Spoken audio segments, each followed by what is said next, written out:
Last December, the maiden edition of Igbo Nnaemeka Alfred Achebe's annual lecture on Igbo Repository was held at the Nnamdi Azikiwe University Awka. So many revelations were made. We were able to answer so many questions. Questions like, what is the origin of the Onitsha people?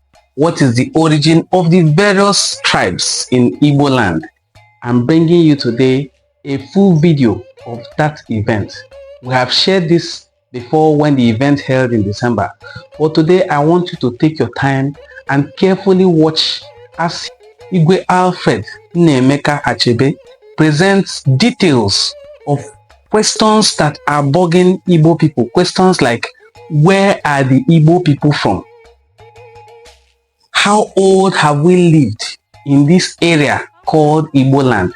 Did we migrate from anywhere? What are the historical sources that back up various accounts and claims? Are there artifacts or relics or historical documents that can point to our age as a people? Have they been scientifically tested?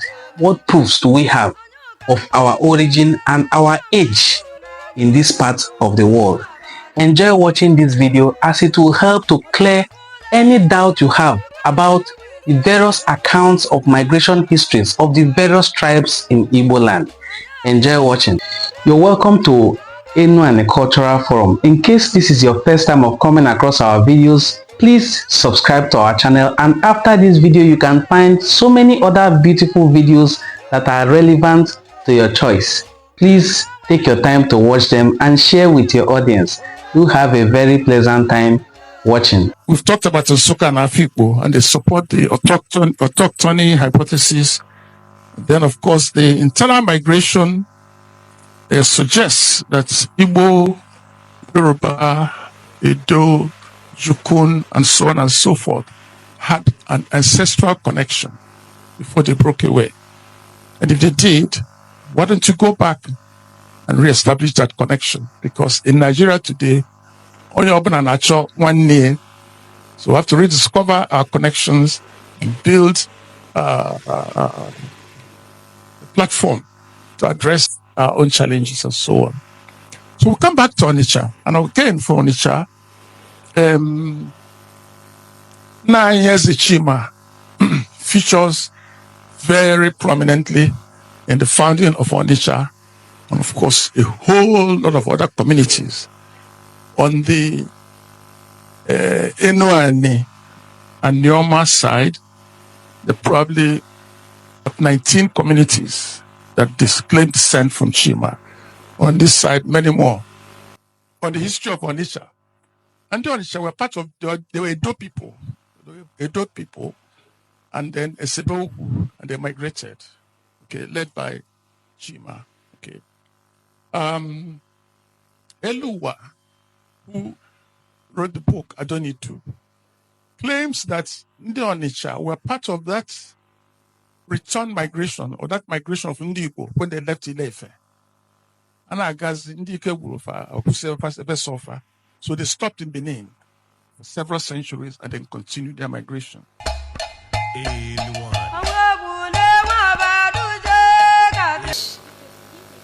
Go through Onitsha origin and the spread of the Chima dynasty. And then we'll go through the evolution of the city-state from a small group of migrants that arrived across the river to what Onitsha is today. A high point and maybe a lower point, what we have today. And then touch a bit on the cultures and the traditions, and then look at the contemporary challenges that Onitsha has. Okay. And starting with Igbo history of origin, I'll read 2 quotations. But by the way, this is a short presentation. The main lecture is about 61 pages long, including 57 references. So I've taken a short version. But then, the importance of history. Why is history important? As Vice Chancellor was saying, why do we need to know where we come from? I'll read 2 quotations. One by a novelist, David Lodge. He says that history is the verdict of those who were not there on those who were there. You get the point? How do we know? So we make our best effort at all times to figure out what happened 10,000 years ago and so on. Another quotation says, all histories are in a sense visits to foreign places. We cannot actually go there. So you talk about places that you cannot go to. But still, by endeavoring, we get to know more and get to learn more. And again, why history? If you recall, a few months ago, one Professor Bako of, I think, University, Nnamdi Azikiwe University, gave his inaugural lecture on the subject of the Igbo factor in the history of intergroup relations and commerce in Kano. And of course, why Professor Nnamdi Azikiwe, in his own inaugural lecture, will talk about Igbos in Kano.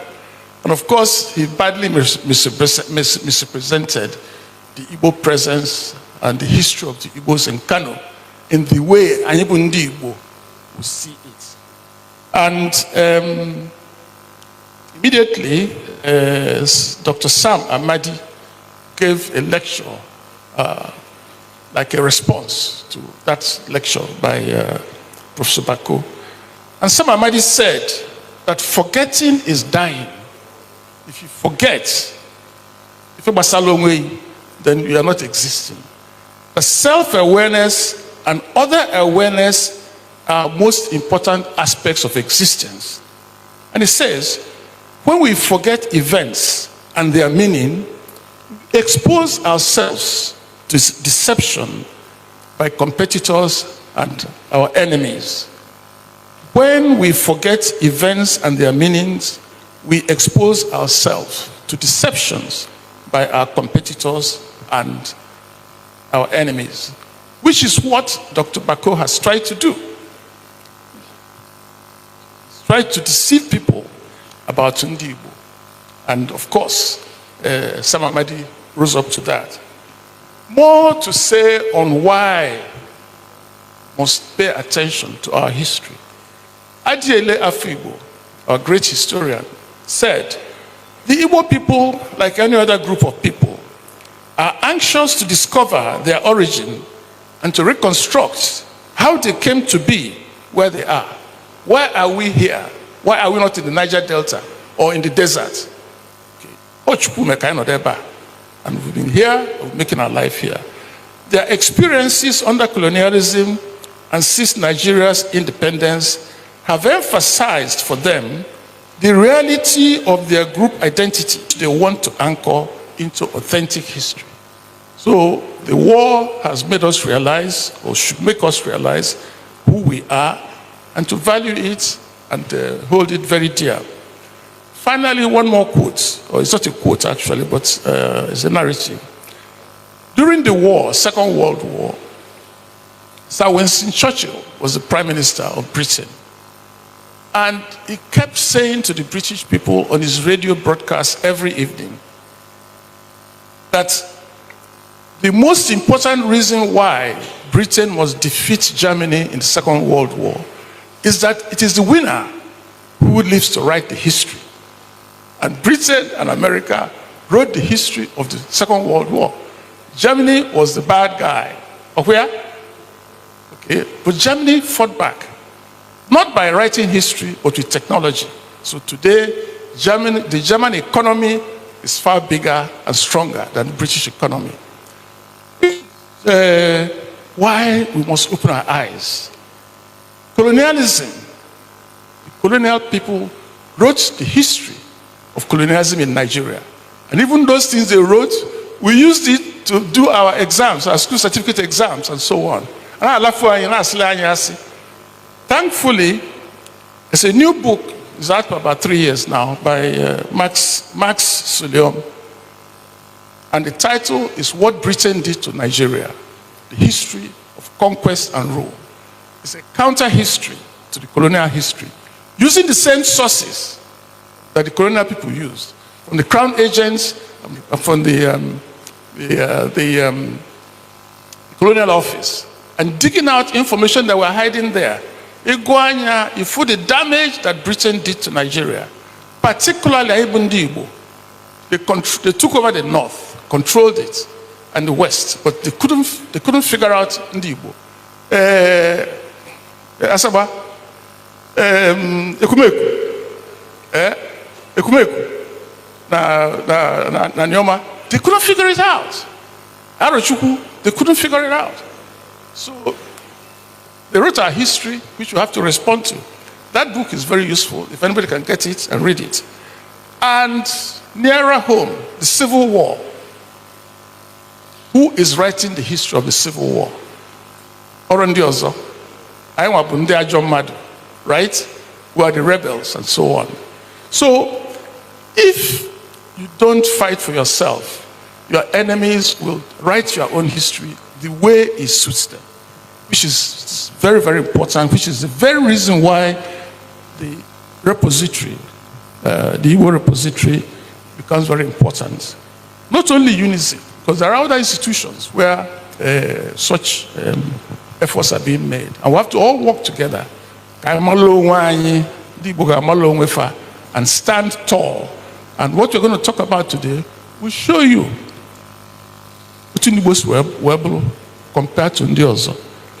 So, the origin of Igbo, there are three broad hypotheses. Okay? The Vice Chancellor mentioned one of them already, the autochthony hypothesis, which says that Chukwu Kalundi Igbo, where we are today, now either Eri or whatever name we call it, Chukwu Zidatalia, I became the father of Igbo, where we are today. Yorubas have their own equivalent. That's Ududuwa anywhere. But we know where Ududuwa came from, and they know where Ududuwa came from. I will address a bit of that today. So that is one theory about the origin of Igbo. And the antiquity of Igbo, we tend to support that theory in some way. The second hypothesis is the internal migration hypothesis, that says that Igbo were at some stage, that is thousands of years ago, at the confluence of the Niger and the Benue around Lokoja. And that Igbo, Nnamdi Yoruba, Nnamdi Edo, Benin, Ndi Jukun were all one people until a point with discovery of iron and all of that, Esebohu, and then they migrated to where they are today. As a second theory. And people like Richard Henderson, people like Okonkwo, proposed that theory. Then, of course, the external migration theory that says that Igbo see either Egypt or Israel. I think they say more about Israel. And people like Basden, G.T. Basden, and Bon Eluwa, B.O.N. Eluwa, hold that theory. But we shall show with the studies of modern scholarly approach, modern scholarly research, discount this hypothesis, because someone like Catherine Achalon actually has stated with good reason that Igbo actually predates Egypt and Israel. So you cannot originate from where you predate. Maybe it could be the other way around. So those are the three hypotheses. Now, whatever the hypothesis one believes in, one thing is very clear: the antiquity of Igbo, established. Now, pottery, earthen pottery, from around 3000 BC, have been excavated at Nsukka in 1970. Earthen pottery. That iron smelting at Nsukka and Afikpo existed, that is, smelted iron had been excavated with carbon testing to be as old as 750 years BC and 2000 years BC. OP 750 and Ledger 2000 BC. And of course, we now know about the Igbo bronze and artifacts which were excavated in our present generation, which date as far back as to the 9th and 10th century AD. Ife is 12th and 13th century, and Benin is 14th century. So the Igbo artifacts are older than Ife and Benin. So that's why I said earlier on, Nsukka and Afikpo were probably at the beginning of the Iron Age. At the beginning of the Iron Age, from the Stone Age to Iron Age, which is why Nnamdi Azikiwe went back to the foundation of iron technology and set up a university there.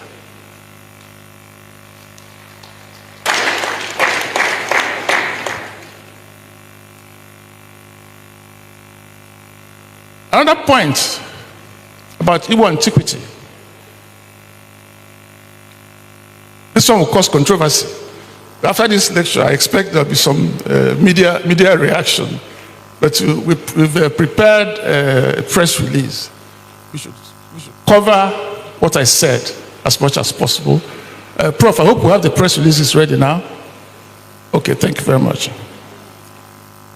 In recent times, the Ooni of Ife has made statements that Ndi Igbo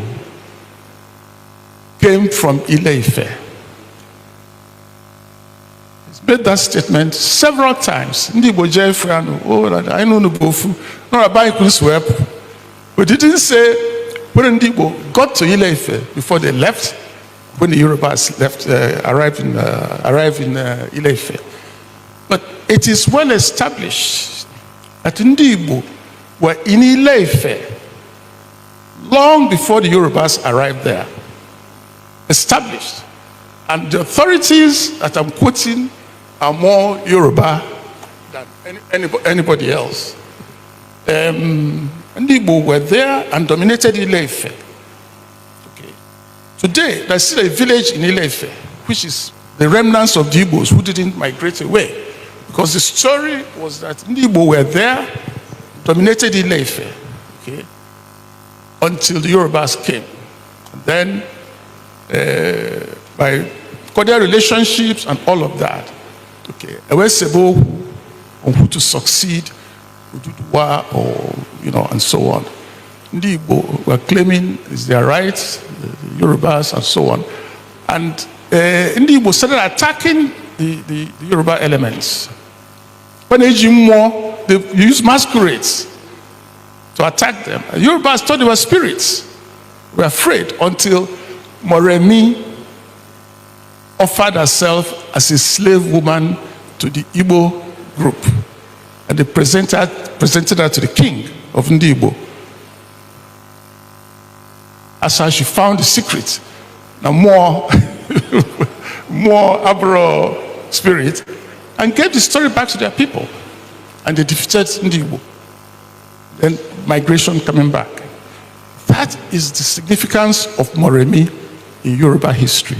That's why they call her their heroine, because she saved them and then dominated the whole place.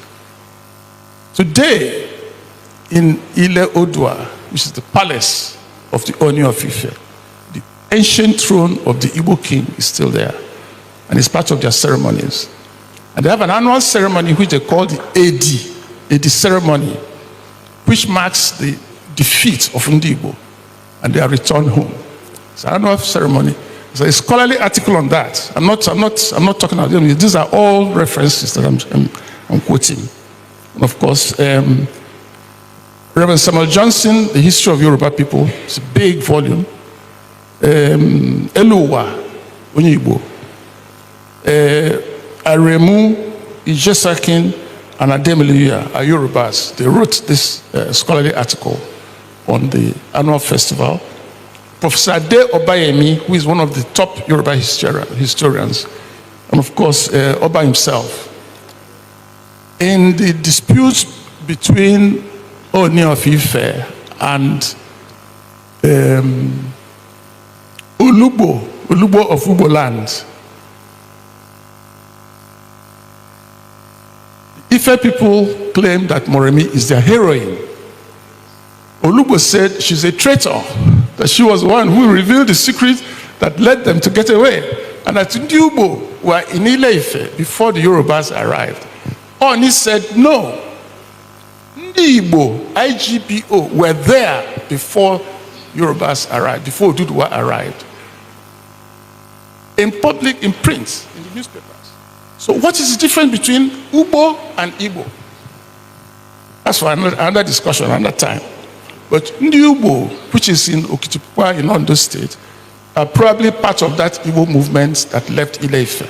Kana Agazi, Ndi Hegolo, they stay on their own, and so on and so forth.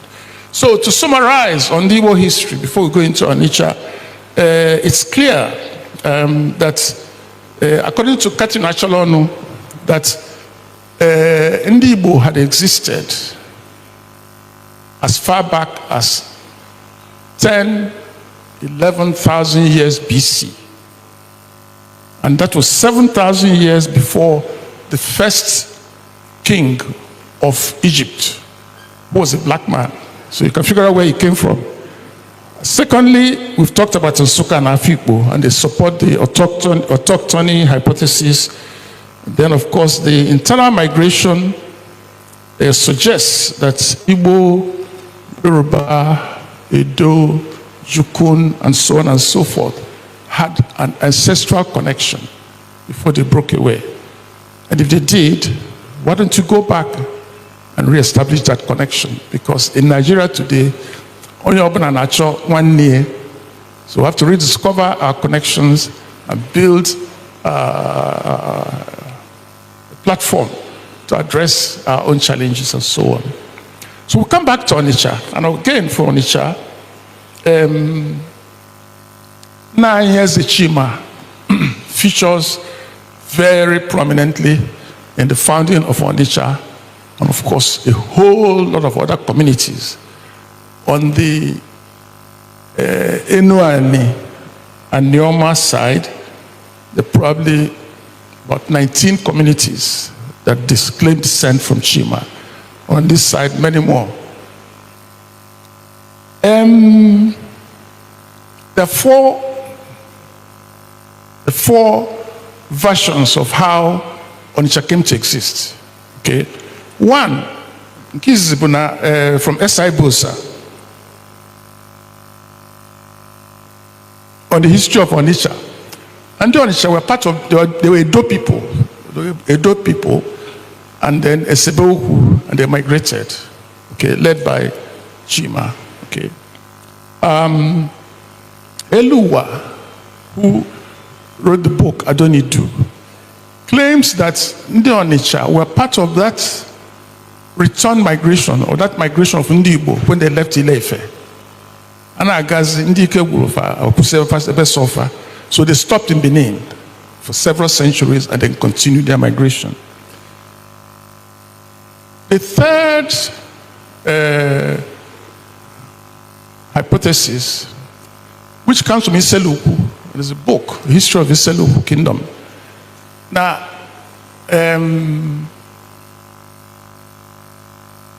Chima was the 5th king of Benin.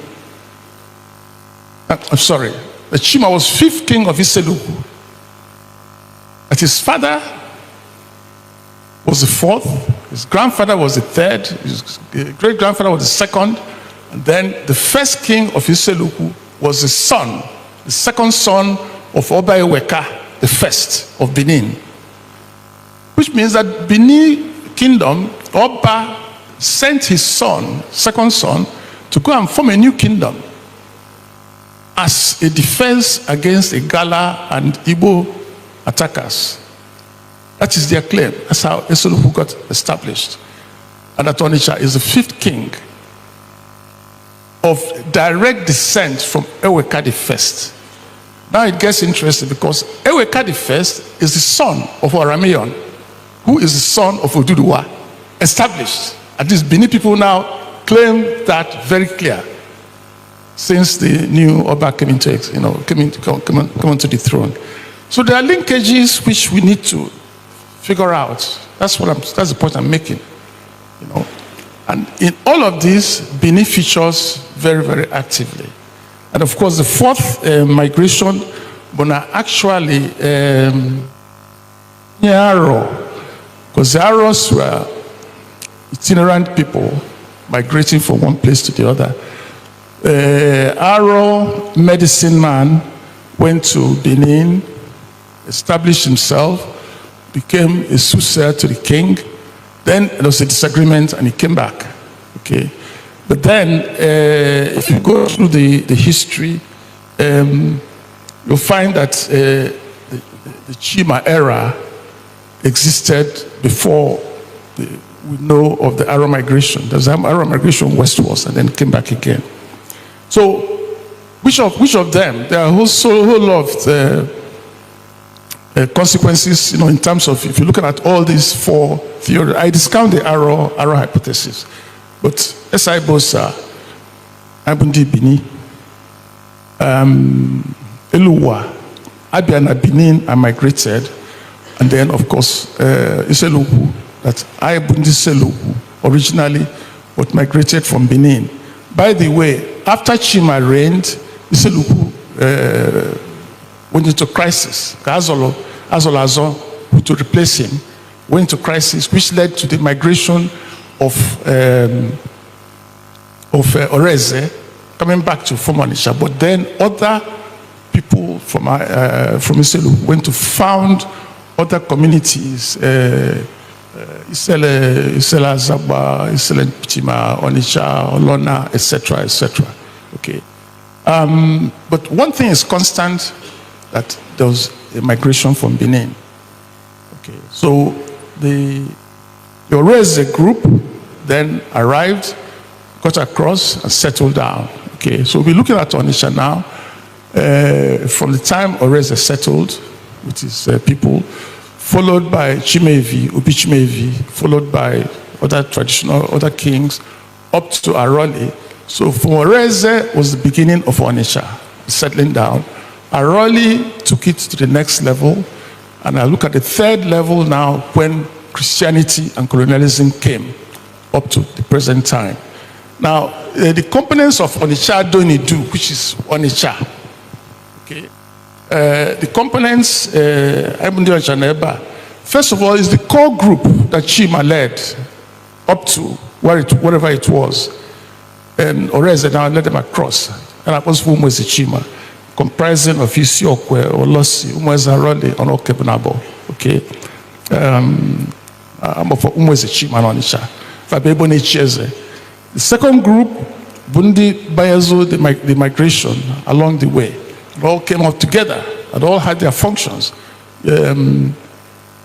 Ugunobampa, Ekenu Bene, and all of that. Safa Bundi Bodene Cheze. The 3rd group, Bundi Ekudo, Ndi Gala Ekudo on the waterfront, who helped to ferry them across. They now constitute 2 villages, Obikboro, I'm sorry, not Obikboro, Obotu and Welekeke. Okay. Obikboro is also a Gala, but all their father be a Gala that married the daughter of Ezarole. Then the 4th group, Betazil Onitsha. Bundi Sizi Ani Bundi Ozo. Oze particularly, and Oze Noko Dinawunye a lot. Ogidi, Ubosi, and all of that. All of us are now integrated into Onitsha, what we know today, 4 different groups, but into one. That's what we are today. Okay? And then, of course, in that dispersion from Iseluku, I mentioned there were 19 communities on the western side of the Niger, Enuani, Aneoma, that Bunde, who claimed descent from Chima. And then on the eastern side, well, Abo is also on the western side, but from Onitsha, movement, they went to Uguta and founded Uguta. And his other brother went to Abo and founded Abo. So all of that constitutes Umweze Chima, as we know today. But there's more. There's more. Because on the eastern side of the Niger, Onitsha, Deputy Governor, are you hearing me? I will Onitsha, Bam. Onitsha Boma, Ititi. Onitsha mi, Isu Ikwato. They're all in Abia State. Fabo Onitsha. And Ijuafa, those people always see themselves as slightly different from the larger community around them. Ijena Imo State. I'm very familiar with that one. Onichudo Nambise and Onishankwere, they're both in Imo State. And Ebonyi State, well, Onisha Hozara, Onisha Eza and Hozara, well, Onisha Eba. And of course, the Enugu State, well, Onisha Agu. Okay? So, that's what I'm trying to say. We are dispersed, all over the place. What are the connections between, with all these Onitsha's, with the Chima dynasty? These are questions that should be answered. This is why we need this center for Igbo Repository. So we can do research, we can do more research, and do more inquiries, go on the spot, look at their artifacts, do excavations, and find out the historical connections, and so on and so forth. We need to know. We need to know. There is more. In Yoruba land, in Oyo State, Enwelu, 4 communities that are spelled Onisa, O-N-I-S-A. We know in Yoruba, O-N-I-S-A is called Onitsha. So in Oyo State, there are 4 communities. In Oyo, 4 communities. Ogbomosho, 3 communities. Ogun State, 1. Osun State, 1. Are there any connections with Onitsha and Kaimau? Or is it a creation of their own, or whatever it is? We need to inquire. We need to find out how those people got to where they were. Because when Ife broke up, people migrated in different directions. Okay? People migrated in different directions. You see? So it could be that these people went on their own way when the main group was going, but we need to find out. We need to know. Which is why research is important. So we fast track then to back to Onitsha itself. Okay, I've talked about the arrival of Oreze as the beginning of the foundation of Onitsha town, Onitsha community, Onitsha Donidu, or Onitsha Mili as we know it today. The next level was Ezra Raleigh, who came from Igala and brought Igala royal traditions, which are far more sophisticated. Moving on to the next level. And the third, of course, I said, was the arrival of Christianity and colonialism. And both of them arrived in the same vessel in 1857, the day spring. Okay? Which better than Onitsha, under Obi Akazua. Okay? Just to fast track, between 1863 and 1888, the colonial government or the colonialists extracted at least four treaties. There are a few more, but 4 major treaties from Nnamdi Onitsha, our traditional rulers, on the suppression of slave trade, on the prevention of human sacrifice, on the opening and encouraging of legitimate trade, on the protection of Christian missionaries, and on the cession of title They took our land, we just signed and put our thumbprint. And then, finally, on the protection by the colonial government, which is why we became a protectorate. We became part of the protectorate. As we're getting the treaties from us, they're doing the same in Asaba, doing the same in Otmanam, doing the same in all the other communities. See? Whilst the colonialists were doing their own bits, trying to browbeat us and subjugate us, the Christians were also spreading Christianity. The CMS mission, I said, arrived in 1857 on the day spring. Ajayi Crowther, J.C. Taylor, and Simon Jonas. Ajayi Crowther was Yoruba, J.C. Taylor and Simon Jonas Bundibo, slaves that were saved from the slave ships, taken to Sierra Leone, educated, and then they became missionaries and they came. And of course, they settled in Onitsha. Onitsha became the base for the Anglican CMS mission to spread Christianity up in the north into the middle belt, the south to the Niger Delta, east and west, and so on. And Onitsha became the seat. Ajayi Crowther eventually became bishop of what eventually became the whole territory of Nigeria, except Lagos, Ibadan, and Abeokuta, that were under the diocese of Sierra Leone, Freetown, Sierra Leone. So Onitsha became the headquarters of the CMS mission in the whole of Nigeria, under Ajayi Crowther. And following that was C.J. Patterson. Again, Onitsha, Christ Church Onitsha, with their thrones, became the Archbishop of West Africa from Onitsha, ruling the whole of West Africa Anglican Communion. So Onitsha began to acquire status with the church. Of course, many of our people became pioneers, missionaries, including Reverend Yemunam, Bishop Onyabo, and so on. As if by magic, 28 years later, the Catholic mission arrived at Onitsha. Again, made Onitsha their base from where they spread Christianity. Reverend Father Lutz, then Bishop Shanahan, then Bishop Hiri, and so on and so forth. So Onitsha has been fortunate because with Christianity came education. So Onitsha people became, again, early beneficiaries of modern education. And of course, behind that also came medical services. See?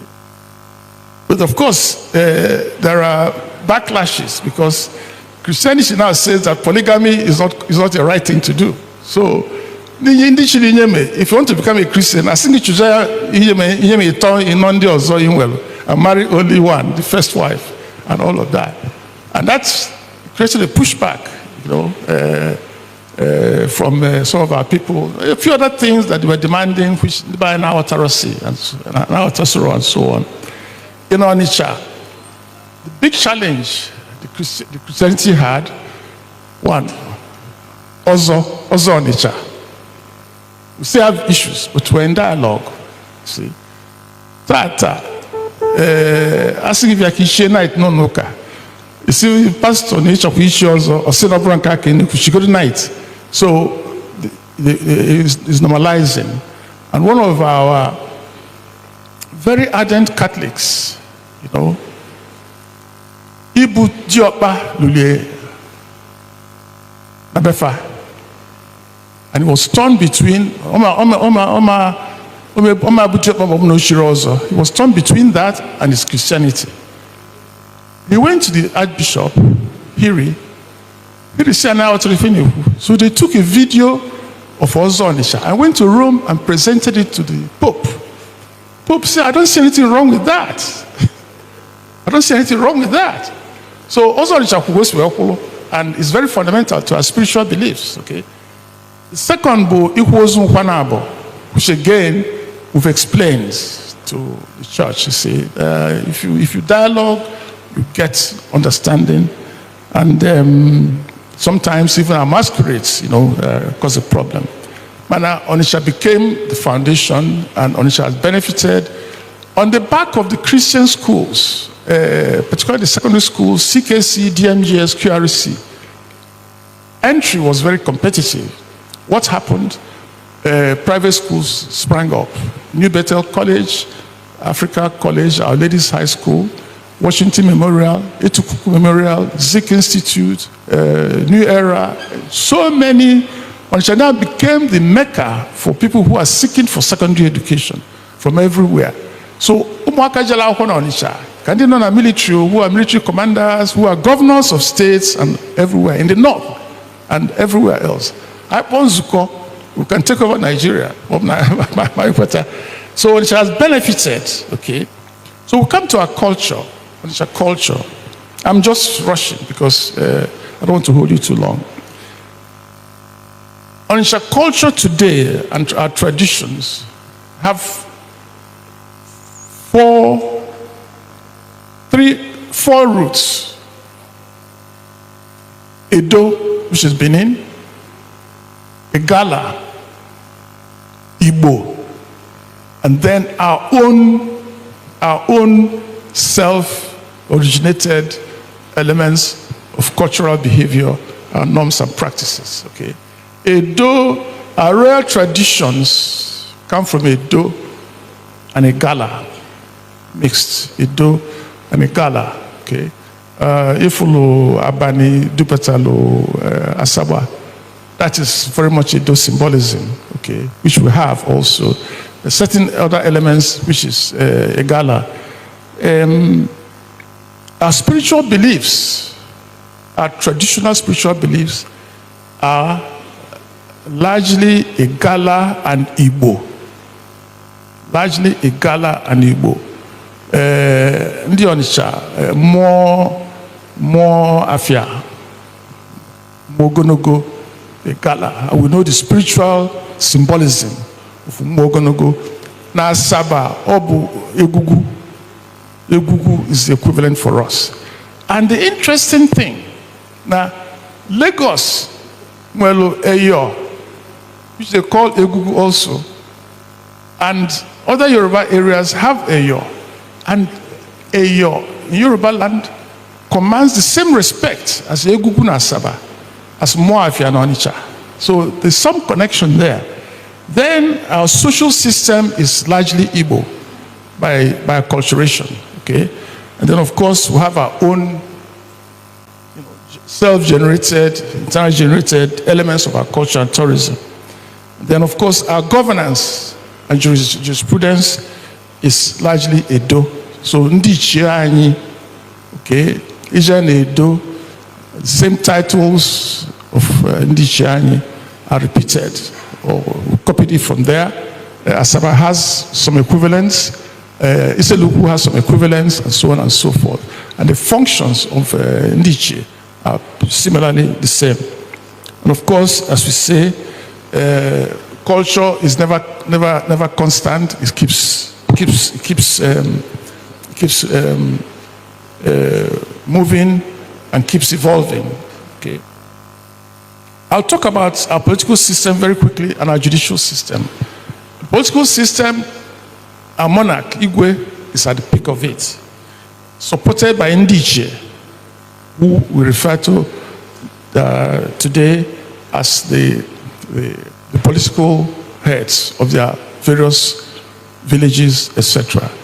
Ndiche originally were the warlords to protect our boundaries. Adanuzaya Kita, Ananuzaya by word of mouth, Jekot and all that.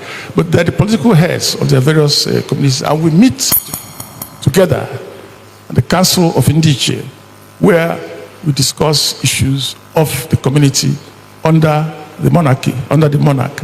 I went to yesterday. We had a 4.5 hours meeting yesterday. That's normal, okay? Today we have 24 Ndiche, but the total number we could have is 52. And those are established positions, established by our ancestors, which I can't even change. I can't add or subtract. If there are vacancies, we fill them in the fullness of time. Okay? And Ndiche in 3 categories. Ndiume, the Madi Sea, and each of them looks after 1/6 of Onitsha. They are the first class chiefs. And then, of course, the Okwa are the next, and the Okwa Reze are the third class. All of us have our duties and so on. On the other side, I am the Diopa. The Diopa are the spiritual heads of their villages and their communities, etc. So Onitsha, his village, he is spiritually subject to Diopia. So I don't want to, if Onitsha, Diopa asoplo Onitsha. Moab no Diopa. I have to respect him as my Diopa. And I respect him as his Onitsha. Okay. Then other groups, constituent groups, Onitsha Improvement Union will celebrate its centenary next year. Actually, it was due this year, but they celebrate it early next year. They're 100 years old. Doing what other town unions do, okay? But it was founded in Lagos, actually, as a welfare organization until they came back home and so on and so forth. Our age-grade societies perform very distinct roles in Onitsha. Depending on their age, the youngest ones do the job of protecting the community. Aja no bata n'obodo ofa ka tuli alu malife ga-eme. Aja mmadụ bata n'obodo ofa ka tuli alu malife ga-eme. As we go older, and the older ones then join ndị ichie in governance of the community. Ndị agbalanze, ndị ọzọ, some of them are here. Each ọzọ is a spiritual anointing. It cannot be an Onitsha, it cannot be Eze Onitsha. So that's the significance of Eze Onitsha. It's a stepping stone to spirituality, our traditional superiority, to rise to higher levels. They perform their own social functions in Onitsha. Ndị okenye, asị ichi ọzọ na-egbu ọdụ n'Onitsha. Okenye elui means you can ekwu eziokwu. You will not engage in anything that is not proper, and you provide leadership. That's what it's all about. And then, Igbo Onitsha, their primary purpose, they were in charge of the markets. They operated the markets. But also, they look after all our shrines and deities in Onitsha. And they look after the welfare of the women, the governance of the women, the Fanaka. Unfortunately, for over 100 years, I can shiro Omu no Onitsha. Omu bu onye isi ndị Igbo Onitsha. She is the leader of the women group. And Omu has almost the same authority as Eze Onitsha, except over the women. She will dress like Eze Onitsha, and in public events, she sits immediately to the left of Eze Onitsha. That is the role of the Omu. We're in dialogue, and someday we'll get it back. Then, of course, the Onitsha Youth Council, I think many of them are here, a very strong group, and their former leader, Honorable Ayamba, has done so well that the Anambra State government appointed him the Commissioner for Youths, and he's doing very, very well in that position. So that's our political setup. And the judiciary, we have stages. Okudapata between two people or between two groups. The Diopa of the community is the first level. Then Onitsha of the community is the next level. Then Obi in council sits in a court every Wednesday to adjudicate cases. And most cases are resolved at that level. Any appeal from there now comes to me as the final arbiter and the final ruler. But I can say to you that hardly, I can count number of cases and none of them has gone and come back to reverse the decision that the Obi of Onitsha, in consultation with the chiefs, has made. That is how we govern ourselves.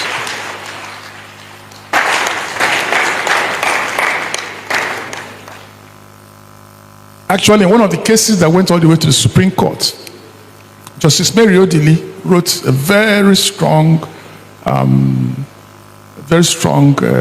note commending the Onitsha traditional judicial system. That if all other communities can do the same, then the workload of cases that go through the courts will reduce, and justice can be delivered faster. Onitsha, I said, the modern times started from the colonial and Christian era, okay, and kept growing. Local governments were formed, the market, administration, etc. The peak, in my own eyes, as a little boy growing up, the 1950s and 1960s were probably the high point of Onitsha as a city. In terms of the sense of industry, other professionals and so on, the expansion of the city, Fege was built, as a brand new planned environment community. I have to confess that as a primary school student, I neje Fege on Saturday, Jebue block alone, and they give us 5 shillings after that. So we started earning money from primary school and so on.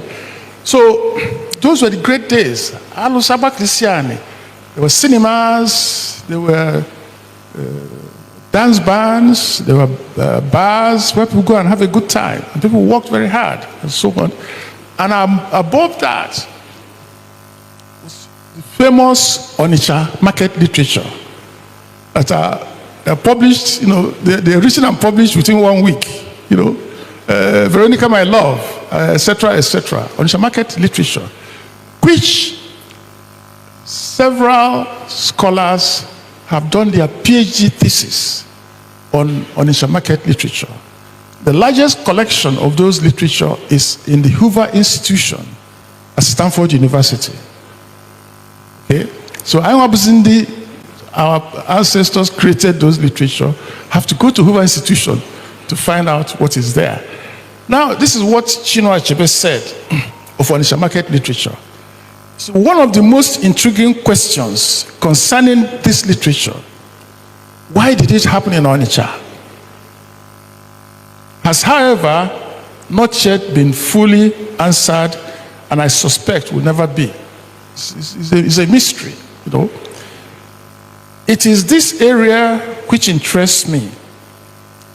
The esoteric region from which creativity sallies forth at will to manifest itself.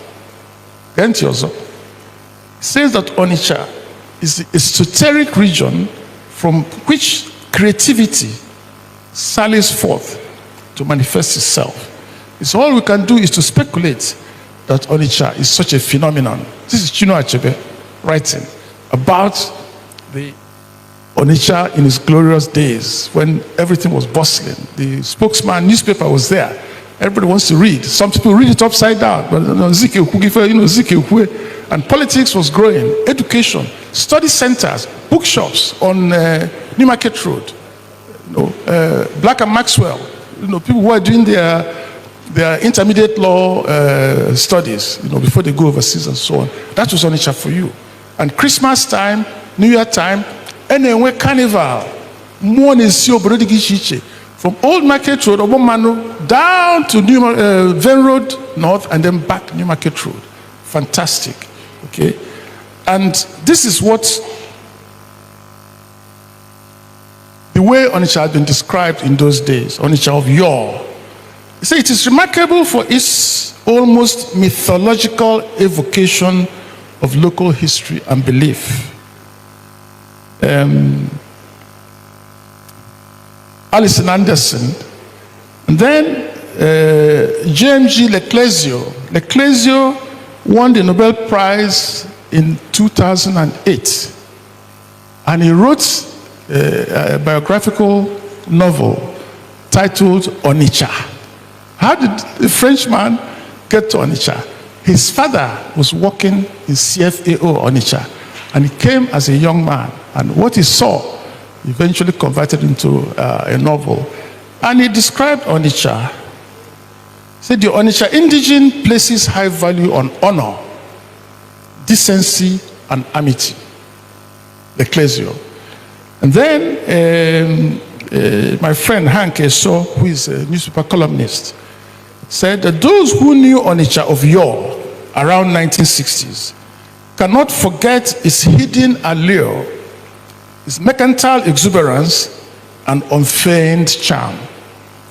Say, like Venice, Lagos, Las Palmas, New Orleans, or Mumbai, Onitsha had spirit and had gravitas. It had culture. Just as it had its seamy side and historical niche. These are the descriptions of Onitsha when Onitsha was in its glory. Asaba was similar, and we had the ferry that crossed between. Crossing the ferry itself was an experience on its own. And all of that. And Onitsha and Asaba were linked. They were growing side by side. Okay. Then came the Civil War, and everything changed. Civil War changed everything. Destruction, physical destruction, but probably more damaging was the psychological destruction the Onitsha felt. Other communities, the Anambra State, the southeast, Asaba was badly damaged. We all suffered the same thing. Okay, that's the turnaround. The same Hanke Shaw came back as with an Onitsha. So after the Civil War, see, Onitsha of yore was a fun place to be. However, much has changed now. Onitsha has lost its groove. From gravitas, it's lost its groove. Verve and much of its history. Onitsha remains, as ever, the sardonic city of drudge and enterprise, that so much effort yields little in recompense, and quality of life only conveys the infinite mockery and paradox of this sometimes feral city. Still, Onitsha remains untranslatable and unreplicatable. You must visit to experience it. So if I years ago, so where do we go from there? How do we re-engineer and reposition and restore Onitsha? I came to the throne in 2002, Foto Obodosuwede, and I defined my philosophy for governance, traditional governance of Onitsha, as peace and reconciliation based on truth and transparency as foundation for sustainable development. Okay. We have to be transparent and we have to reconcile. It's important that you must reconcile. We've been working on it for all this time. And 2017, we've had several efforts, study groups, etc., etc. 2017, we set up what we call taking Onitsha to the next level. We had 15 study groups to study all aspects of Onitsha and come up with recommendations and so on. And then after 1 year, we got recommendations. We agreed on how to start the low-lying fruits that we can harvest. Then COVID came. A setback initially, but COVID got us thinking also, what after COVID? Because COVID revealed all social engagement on Onitsha. No marriages, no funerals, no title taking, and all of that. We realized how interconnected our local economy is to one another. If there's no ceremony, have no job. Canopy have no job. Have no job. Have no job. Photographers and so on. And how do they restart after COVID? Some of them are so beaten down they couldn't restart again. So we started immediately, even during the COVID, to begin to think of post-COVID. economic empowerment program post-COVID. I had a couple of studies, and this is what I said. Setting up the study group, that we need to support the struggling and budding entrepreneurs in our domain in weathering the post-COVID-19 economic and social challenges. That is the target that we set. And then, when the study was over, they will set up what we call the Onitsha Advancement Foundation. And I said again, is to create and facilitate the development of programs and services that will foster a changed mindset, a participatory action, and empowerment in the lives of Ndi Onitsha Donidu and the community they serve. Okay. So we've been at it all along. We made a lot of progress and all that. On Sunday, we had our quarterly town hall meeting where Ndi Onitsha, wherever you are connected. 4 hours. We had people from 10 countries, Ndi Onitsha, connecting, where we discuss all these issues and map out the way forward. And then Onitsha Advancement Foundation is the platform for our development. We have 2 registered, it's registered with the Corporate Affairs Commission, with 2 standalone institutions on entrepreneurship development and leadership. The other one on computer, IT development. Okay, we want to make Onitsha a hub for IT development. The third one, which has not come into place, is the finance, microfinance institution to fund these young entrepreneurs. We've got a cooperative program which has been initially very successful, but we're wobbling right now. We're looking at it. We have a health and well-being program where we manage our health, educational program, all of this, even our internal security. We have our own vigilante group, not the AVG of the government, our own internal vigilante group to service our people. So challenges. Now, most of these programs, the health and educational program, apply to any child in Onitsha, benefits from our educational program, wherever it comes from. The health program, if you walk in, we have a walk-in health center. You can just walk in as a nurse there. We will attend to you and can call a doctor and all of that available. But there's a bigger Onitsha cosmopolitan city now that has grown around, that has merged even with Obosi, with Mpo, with Ogidi and all of that. Those ones present a totally different challenge. Okay? The population is growing, youth unemployment, the transient population Onitsha becomes a repository. But they sleep rough, okay? General Piweka is terrible, okay? The infrastructure has not grown.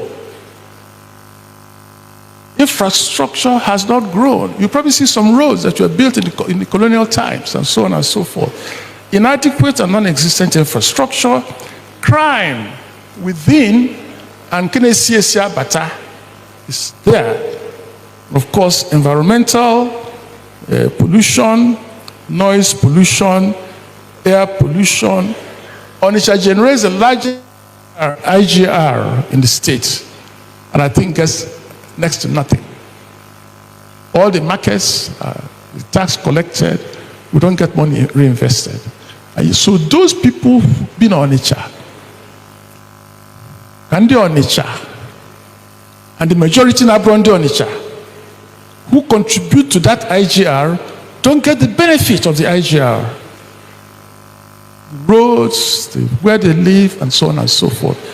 That is the situation that we face. But then Onitsha, being what it is in the eyes of international organizations, especially the UN Habitat. So in 2009, UN Habitat did a study, a structure plan for Onitsha and satellite towns to remap and redesign Onitsha. Residential areas, industrial areas, etc. Onitsha now is the cosmopolitan, which should include the satellite communities, Ubosi, Bo, Ugidi, Nkole Zunaka, Nsugbe, etc. They did that and presented to our state government nothing. In 2010, At the Shanghai exhibition, Onitsha was designated one of the five fastest growing cities in the world, but with inadequate infrastructure, housing, roads, water supply, etc. And in 2012, UN Habitat came back again to do an urban profile report. First of all was the mapping up. The second time was how to implement. And then, of course, nothing has happened. And in 2016, the World Health Organization dropped the bomb and described Onitsha as the most polluted city in the whole world. Air pollution, 2016. So, Kefe Gemezi Onitsha, Agarapia ko nani yotua, okay, so we have to continue to advocate.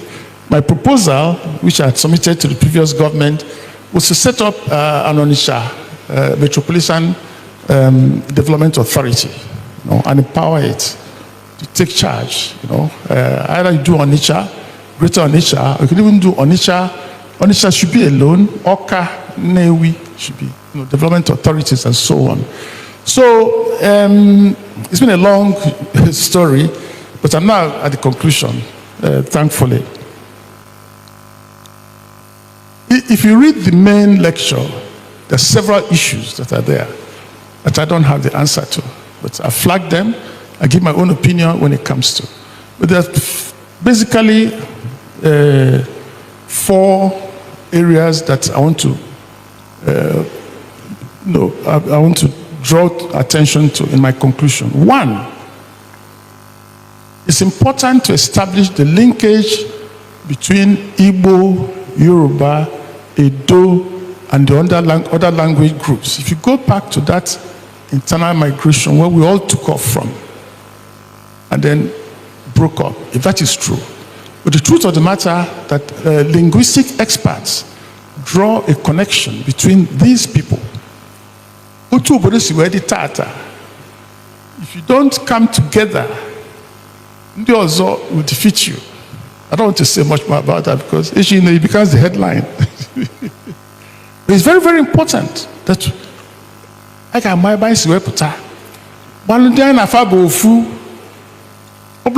any bad relationships in the past, maybe we can fix it and mend it, knowing that okay. Eluwa's book, which is called Adonidu. That book is 700 pages long, and he made several claims about the history of Ndigbo, which has not received scholarly attention to authenticate it or otherwise. And he claimed there was a great empire called Adonidu that ended up, that Ile-Ife was the capital of that empire. And Ndigbo were the dominant people, Ndigbo na-achị Ile-Ife, Adonidu, until the migration. We ought to authenticate it because it gives a new perspective to our relationships and who we are and where we came from. Third, Ezechima, from all indications, Ezechima abro Onitsha, na Munnainde no na Nioma, Ezechima na all of the southeast. Ezechima na Yoruba land, okay? And again, you see, we can build up relationships and bonds and figure out how we got to where we did and all of that. And then, of course, finally, the government, I've mentioned already, to pay attention to the re-engineering of the Onitsha metropolitan area is very, very important. Onitsha is the biggest city in Anambra State. You can't wish it away. And if you keep drawing IGR, you don't reinvest. It's like milking a cow without feeding the cow will die. Okay, so that's my 4th recommendation. And finally, I want to Grafia, Center for Repository, Igbo Repository. We talk about digital library, etc., etc., and the library. I want to announce for a start that Chimede Museum, which we're building in Onitsha, has taken a step to digitize the entire academic and scholarly collection. Professor Richard Henderson and his wife, Helen Henderson, were both social anthropologists, and all their academic life was devoted to the study of Onitsha. So they have manuscripts, they have scholarly papers, they have newspaper cuttings, they have hundreds and hundreds and hundreds of photographs of Onitsha that don't exist anymore. Video recordings,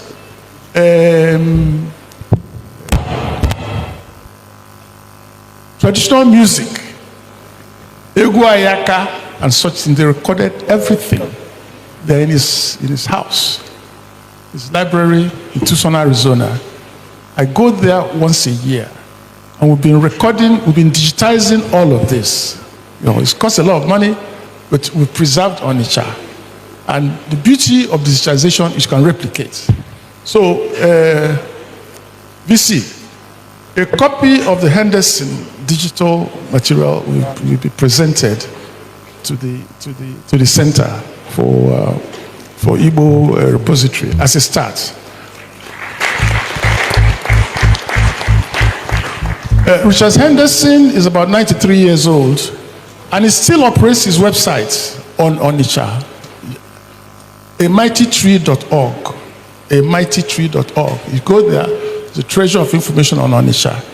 And then, of course, we'll put together a collection of books on Onitsha by different authors and present to the library also. One of them is a book edited by Professor Kirun Zewu, scholarly essays by different people. But the beauty of it for me is that it has close to 500 bibliographical references on Onitsha and Igbo. Bibliography, 500 items of bibliography. It's a treasure trove. All of that will come there. And finally, gratitude. This lecture, I take responsibility. Whatever I said, I take responsibility. But I benefited a lot from two people who are very close friends, or who are academics, whose scholarly comments help to enhance the quality of the lecture. As I said, the lecture is about 61 pages long.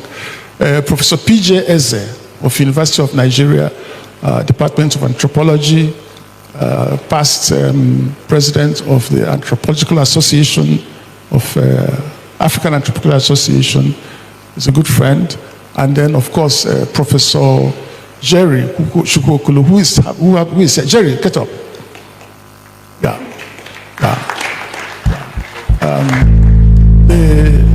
They're my friends, and they've helped me a lot. PJ was assigned to some assignment by the Federal Ministry of Education, so he couldn't be here. So that's it. By na ekene amasi ndi Igbo malu no unu. Know thyself. If you know thyself, onye ukwu efe na abụrụ eziokwu anyazea. If you don't know ourselves, people will take it. You see, that's very, very important. The